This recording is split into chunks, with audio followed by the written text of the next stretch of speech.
Welcome, students. Welcome to the next lecture of English Language and Literature, Code 184, CBSE Class 10. Today, we are going to do the next poem, that is A Tiger in the Zoo, written by Leslie Norris.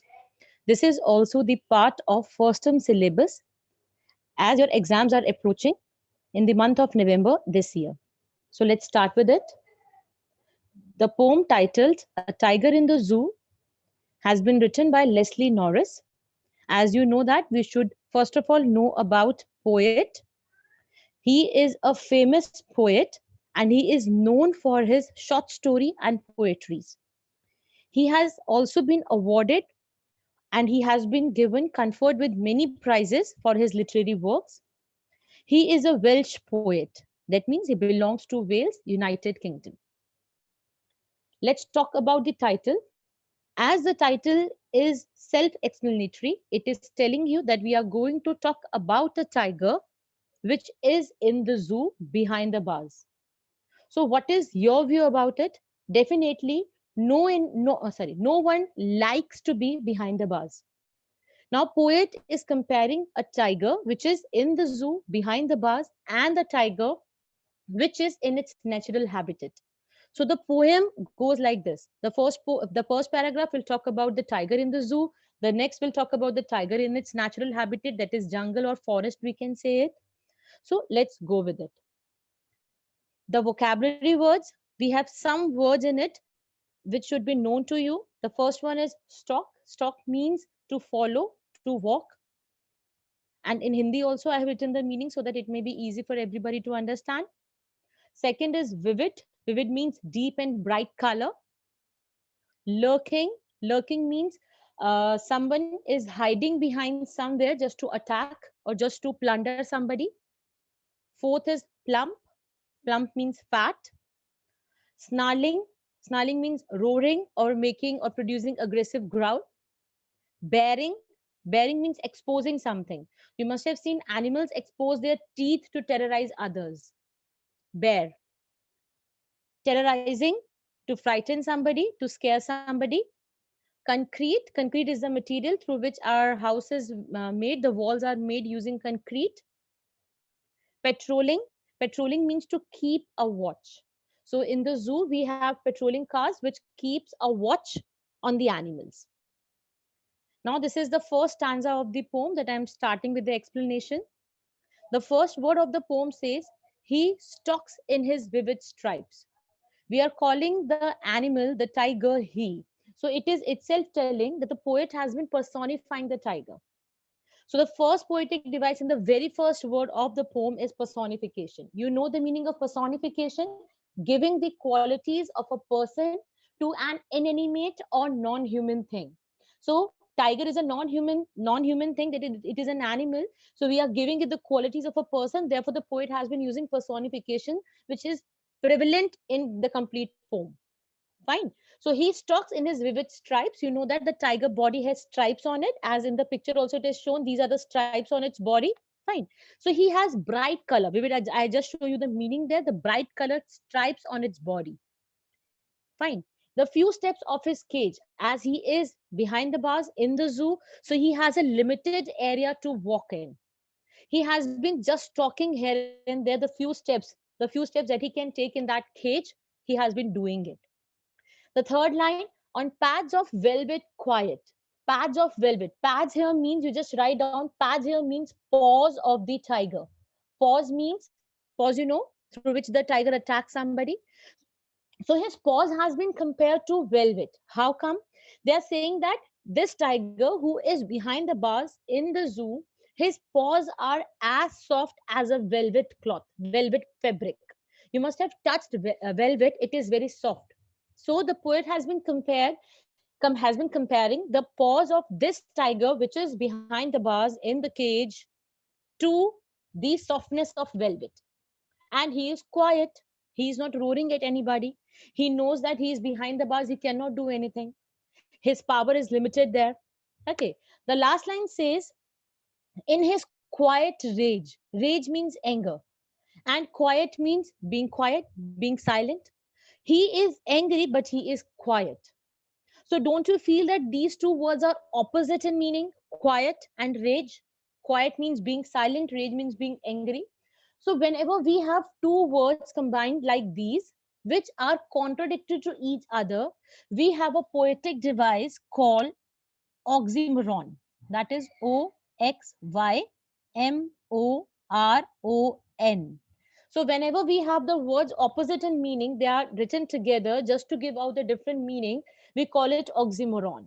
Fine. So I'm just reading out this paragraph for you once again, this stanza for you. He stalks in his vivid stripes. He has bright color stripes. He has been walking in the cage. Only he can take the few steps of his cage. He has the paws of velvet. His paws are so soft, as the poet is comparing it to the softness of velvet. This is metaphor. Third line is metaphor because his paws has been compared to velvet. So this is the example of metaphor in his quiet rage. And we have oxymoron here, that he is angry, but he has quietened his anger because he know that his power is limited behind the bars. I feel this is clear. I'm moving on to the next stanza. Stanza 2 says, he should be lurking in shadow. So, beta, please keep in your mind wherever you find the word he, it is personification. It might be given in the examination, given with the extract at which poetic devices used there, straightforward, write down personification because he has been used there. Okay.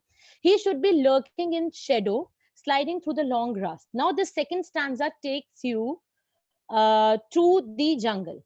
And he says that the tiger deemed to be in the shadow, lurking somewhere. What is the meaning of lurking? I just told you in the starting the meaning of lurking, but you have to take a screenshot of it so that you may be able to learn it later on after the class. Lurking means remaining hidden so as to wait in ambush. Somebody, the tiger has been waiting.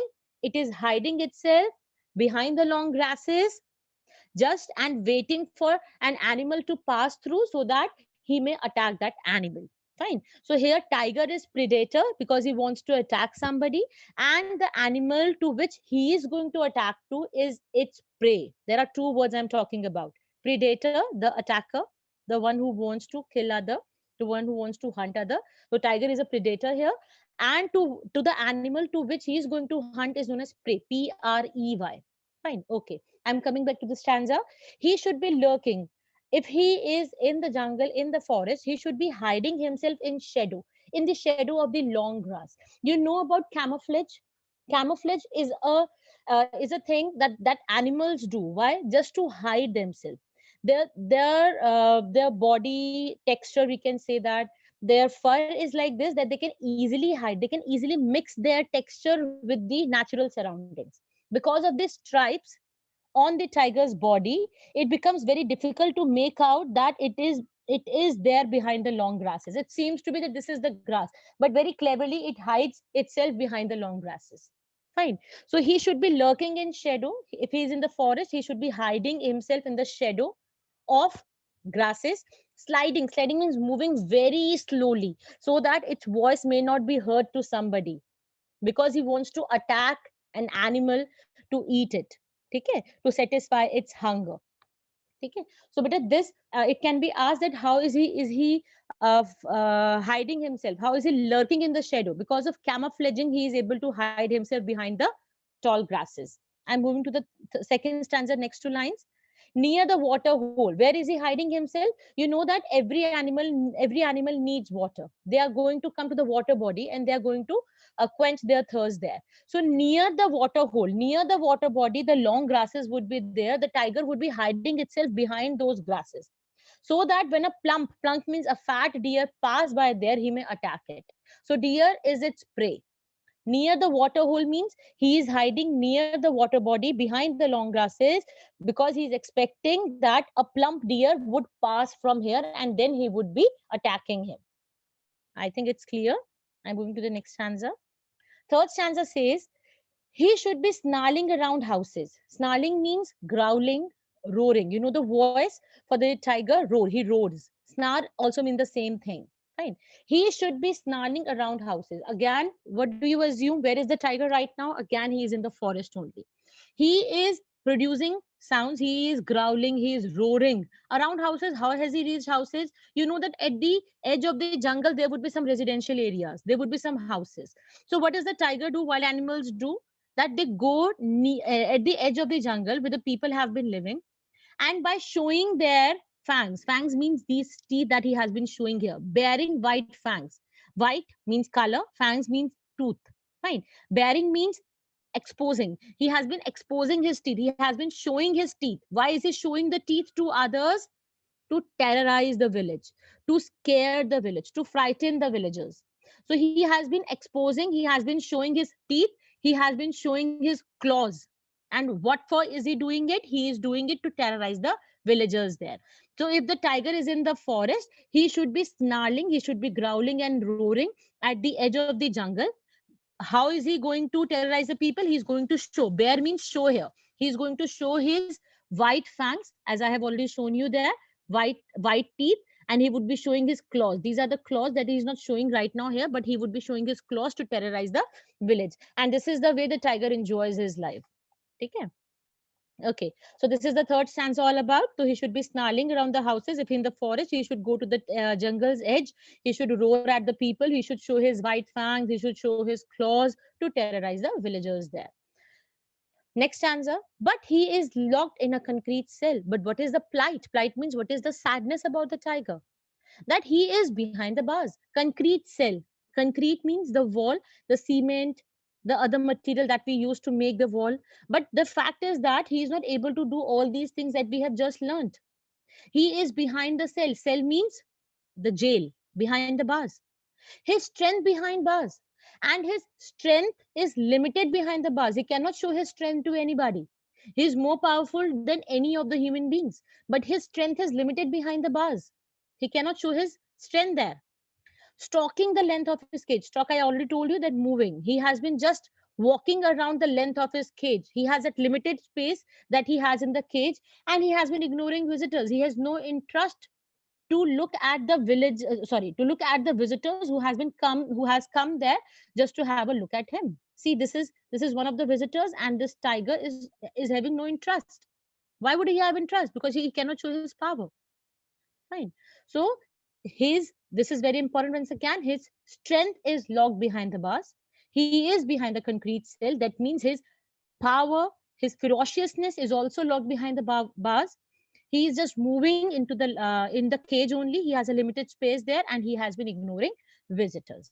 Fine. So I am moving on. Or better, you can make out that I explained you the alliteration earlier. Behind bars is an example of alliteration. Okay.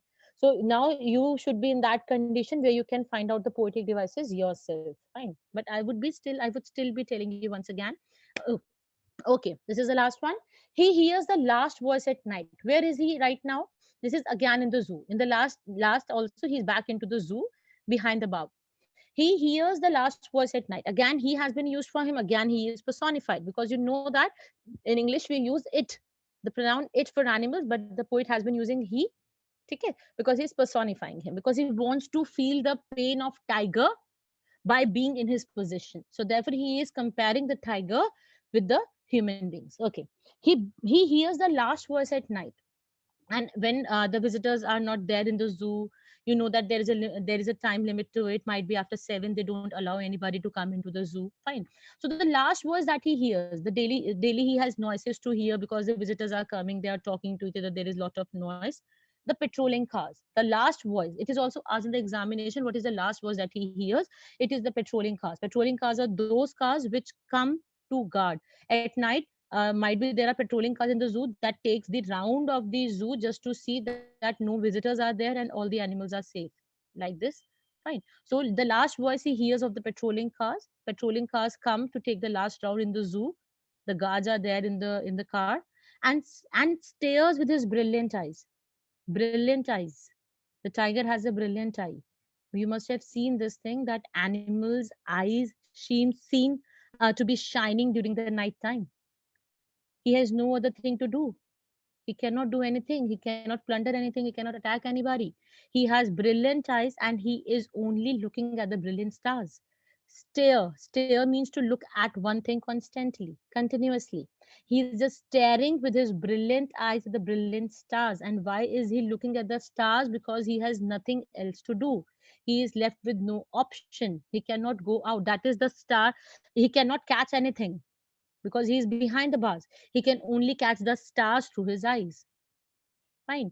So this is the last stanza. He hears the last voice at night, the patrolling cars, and stares with his brilliant eyes at the brilliant stars. See, beta, the word brilliant and brilliant has been repeated in the last two lines.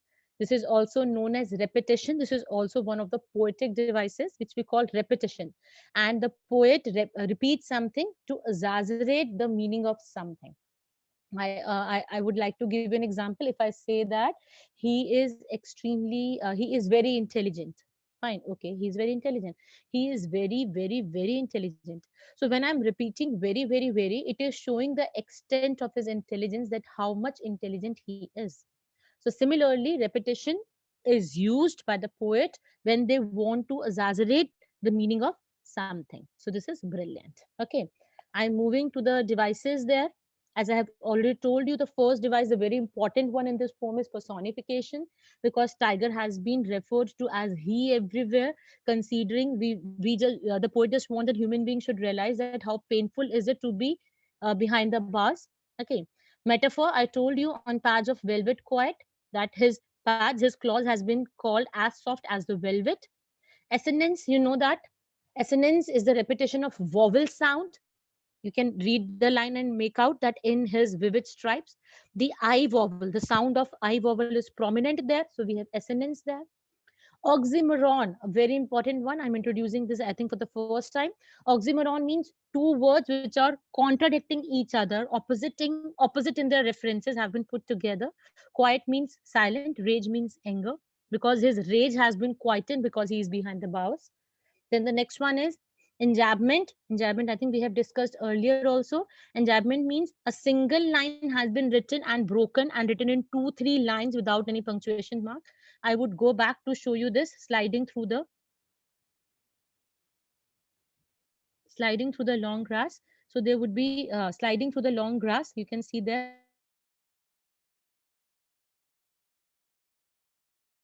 this is a single line continuing in three lines. Fine. And why is the poet doing it? I think you know that because of the to follow the rhyme scheme. Okay. Next is imagery. Okay, this is also a new thing. I think I'm introducing this for the first time. Imagery appeals to images. When you are reading something and the images are created, he stalks in his vivid behind the grasses. So when we are reading, the poet is trying to create an image around us. Fine. So that is known as imagery. Next is alliteration. Plump, dear, pass. Repetition of sound per there, per and per. Plump and pass. Onomatopoeia. This is also a new one. Onomatopoeia, it's very simple to be found. It's any word which refer to sound. Is in that line we will have onomatopoeia. We learned the word snarling in the poem. Snarling means to growl and to roar. So this word refer to a sound. Therefore, we have onomatopoeia there. Fine. If in the line you found that the tiger roars at somebody, so that roar word, because of the roar word there, because it refers to a sound, we have onomatopoeia. So because of the word snarling, we have onomatopoeia. If you find chatter somewhere, है ना, so you can say that this is onomatopoeia. So these are the poetic devices we have learned.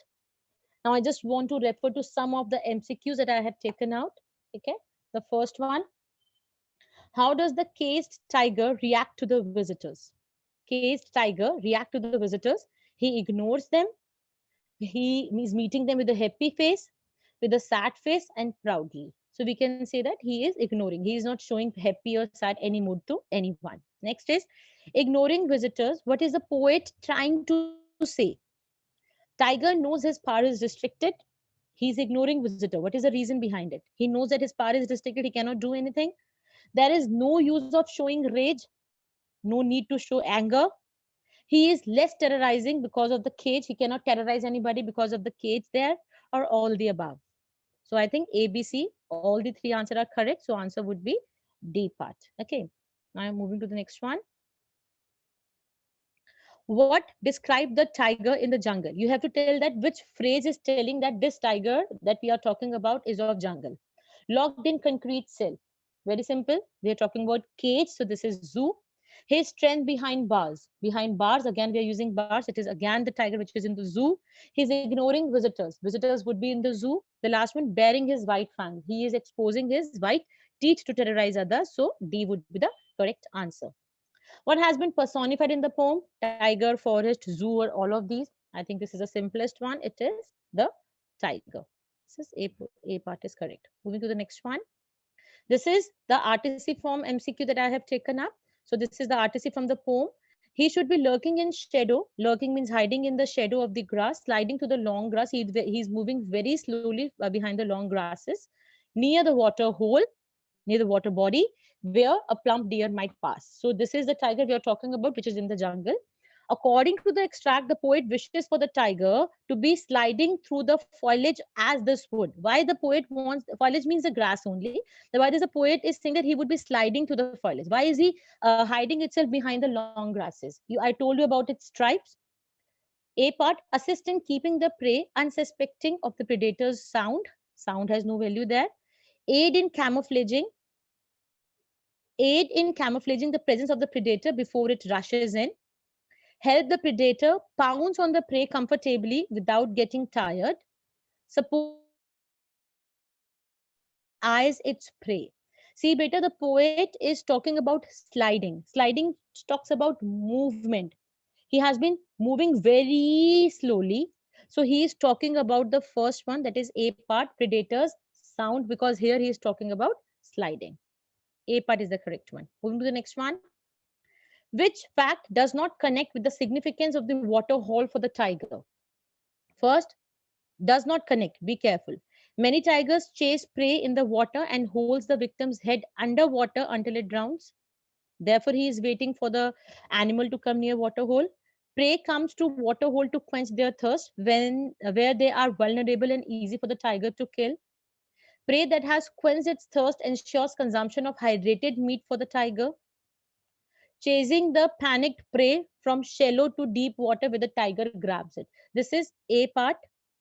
No, sorry, this is B part. That you know that all the एक minute. Yes, you know that all the animals come to the water body to quench their thirst. So this is B part. Next one.